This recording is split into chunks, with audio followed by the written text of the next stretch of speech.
જલિયાપરા press road વિસ્તારના એક રહેણાંકી મકાનમાં ગંગાજળિયા પોલીસે દરોડો પાડી ઇંગ્લિશ દારૂના જથ્થા સાથે બે ઈસમોને ઝડપી લીધા હતા.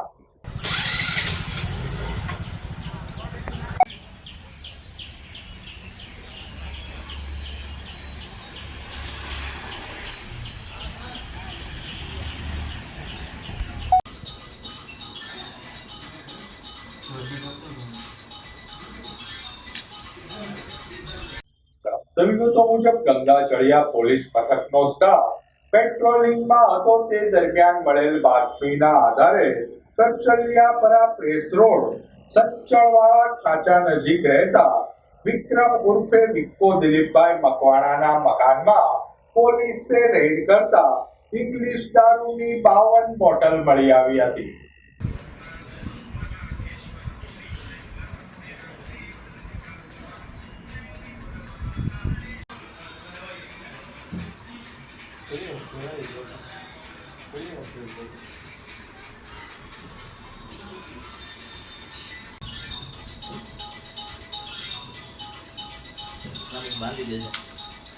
દારૂના જથ્થા સાથે પોલીસે વિક્રમ ઉર્ફે વિક્કો દિલીપભાઈ મકવાણા અને દિવ્યેશ ઉર્ફે ભૂરો નવલભાઈ સોલંકીને ઝડપી લઈ ધોરણસરની કાર્યવાહી હાથ ધરી હતી.